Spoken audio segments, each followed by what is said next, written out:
Hey there, friends and enemies, JoPaWrites here again, and today I want to talk about the power grind in Destiny 2 The Edge of Fate and whether it is worth it or not. Now, personally, I think a lot of the complaining is overblown, but I also understand that the system needs some work. It is definitely not perfect, and there's some things that I do believe Bungie will change sooner rather than later, but I also think the way people approach the game these days is largely unhealthy, so I want to dive into that. And all of this was brought on by Paul Tassie's article, Destiny 2's Power Grind is now just 2 3-minute missions, where he talks about how in solo ops, there's a couple missions you can just essentially speed run in order to get your power up very, very quickly, race to 400, and try to get your tier 5 gear.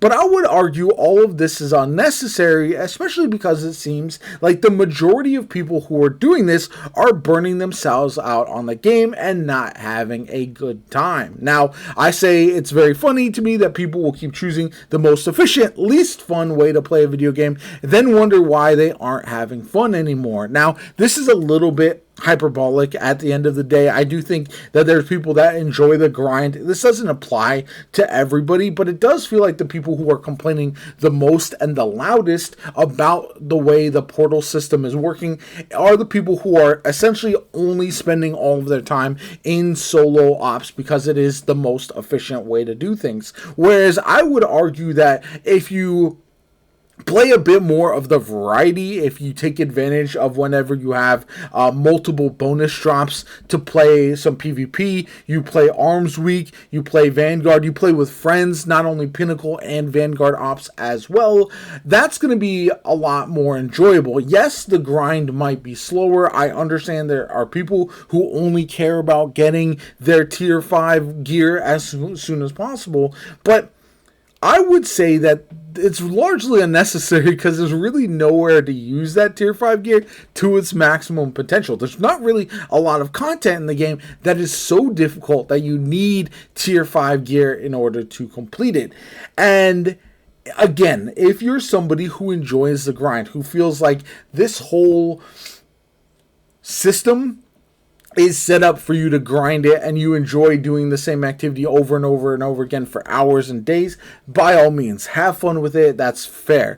But at the end of the day, someone mentioned to me, let me find it here in the replies, the fun part of the game, which is build crafting, getting higher tier loot that's worth keeping, doesn't even start until power level 300, which is fair. Playing with friends, PvP shenanigans is what I say, and testing out the new weapons are still some enjoyable things you can do. And then, where is the part that he says, the whole point of Destiny is to chase the best loot.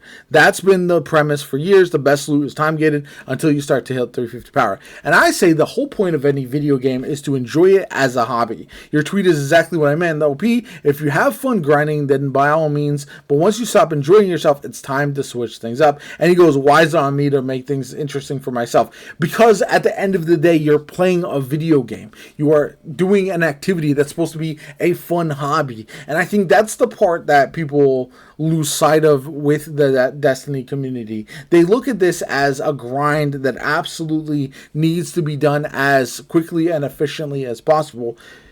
And that's why people are burnt out. I feel like this system is meant for you to play over the course of weeks and months, leading into the next update, which is going to be completely free in a couple months, essentially the next season, even though they've rearranged how seasons work.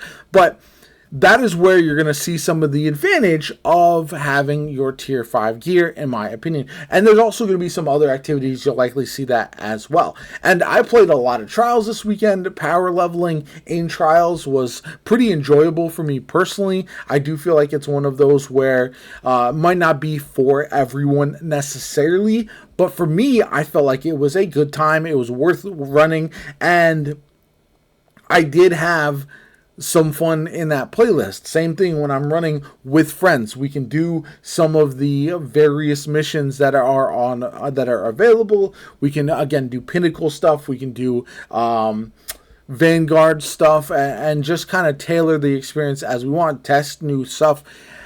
And again, that's not going to be for everyone. I understand the population, especially for this new expansion, is probably lower than Bungie would want. And I would say there are some definite fixes that need to be made. I think having it so going to the lighthouse doesn't feel rewarding enough is a bit of a problem.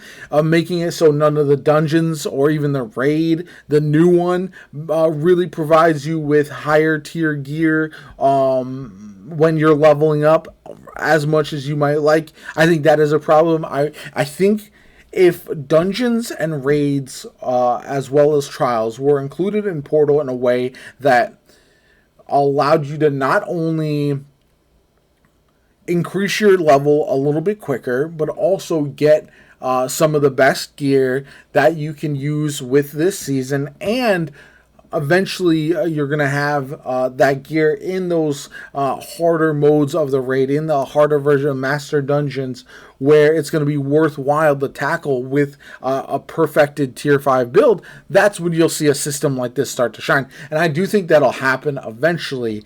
It is a shame that that's not how it is right now, and I understand that. But that's why I think everyone should just take their time and enjoy the game for what it is right now and not what you want it to be. If you're not enjoying the game, play something different. That's, I think, something that a lot of people argue isn't the right way to go about it. But the way Bungie responds is to not only vocal feedback, but some people are loud but in the minority still.